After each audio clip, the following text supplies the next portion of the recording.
This new moon in Virgo is the transitional space so that we can make that big pivot in Libra season because it's cardinal. You can't get something different without doing something different, and that's really what this new moon is focusing in on. Aries, this new moon is happening for you in your sixth house, and so it's focusing in on things such as health, scheduling, as well as routines, and even pets.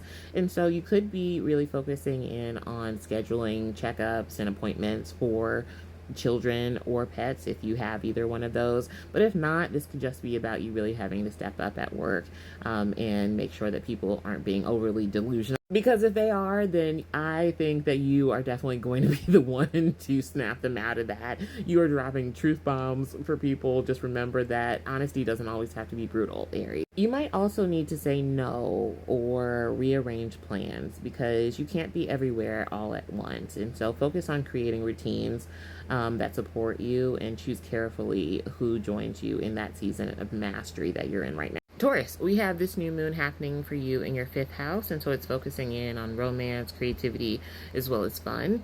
And so it's more of a time for you to invest in hobbies and play or projects that really spark joy, while also keeping practical responsibilities in mind. So essentially what this can create is you might really need to make choices about where to spend your energy and especially with whom. So focus on experiences and connections that feel uplifting and supportive. Gemini, we have this new moon happening for you in your fourth house, which is bringing attention to home, family, and emotional foundations.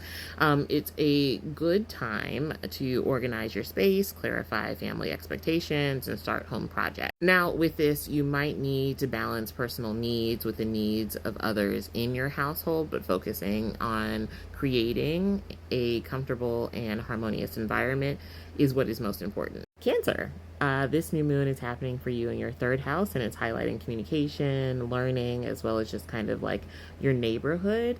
And so it's a great time to really speak your truth in conversations that matter and to really clarify misunderstandings. I think with Virgo being like the focal point, as well as Mercury being in the sun's energy, it's a great, not like the literal sun in Virgo, but like in Leo.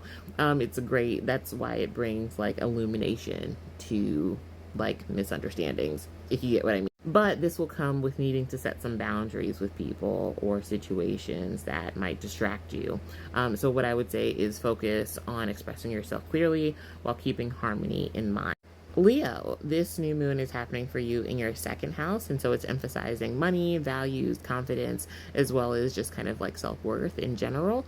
And so it's a moment to review finances, assess what truly matters to you, and make adjustments where they are needed. I think with this new moon, you could really find yourself reassessing priorities and making choices that reflect your confidence and personal values. Either way, focus on aligning your resources with your goals. Virgo, this new moon is all about you, babes. And so it's all about having that fresh start. And it's all about your identity and self-expression. And so, like fresh habits, clarifying goals, and presenting yourself in a way that feels really authentic to you is what this new moon is really focusing on.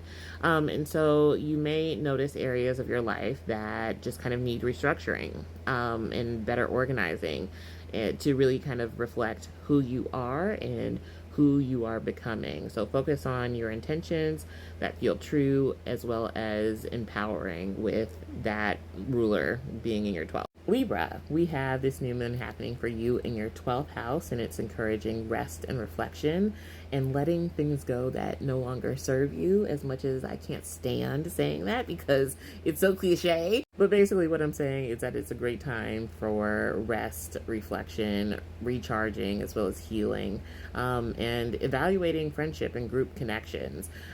You might need to step back from situations and people that really drain your energy and just focus on creating space for renewal and clarity. Scorpio, this new moon is happening for you in your 11th house, and so it shines a light on friendships and groups as well as long term goals. And so I think this is really a time for you to assess who supports your vision and align yourself with people who lift you up rather than tearing you down. And that might seem obvious, but with Mars and Libra in your 12th house, you can have people that are working against you actively and you don't even know it. So with that, you might encounter situations that require letting go of certain connections that no longer serve you and focus on cultivating, just more of a supportive network and pursuing meaningful aspirations. Sagittarius, we have this new moon for you happening in your 10th house, and so it's highlighting career as well as reputation and who you are in the public eye as well as authority figures.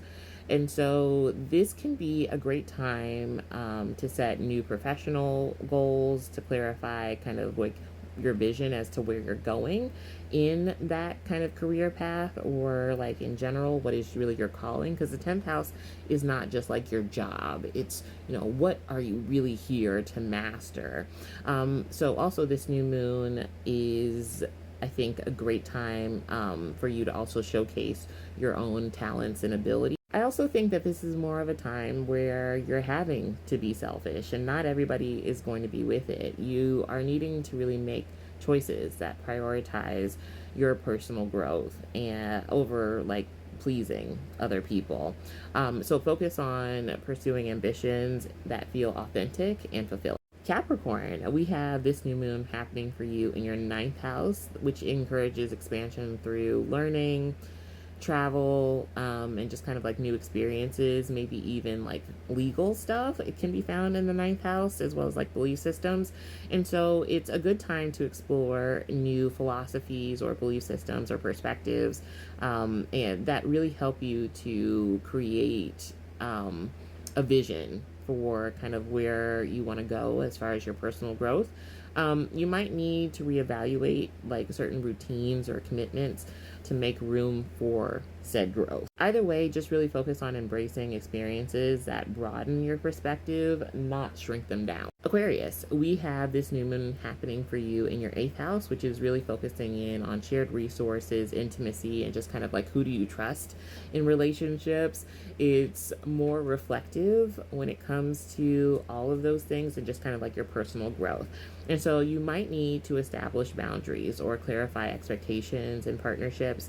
I'd say just really focus on building trust and deepening those meaningful bonds with certain people, because you can't do that with everybody. Pisces, we have this new moon happening for you in your 7th house, and so it's highlighting partnerships and just kind of like one-on-one connections with other people. And so it's a great time to set intentions for where you want relationships to go, and just keeping in mind like those smaller details of maybe how you guys can get there and what steps need to be taken. And so it's a great time to clarify expectations on those things. And just, I think it can be great also for like fresh like opportunities for collaborating and networking with other people. And so you might need to balance personal routines with partnership needs as well. All in all, I'd say focus on creating harmony and mutual support in your closest connection.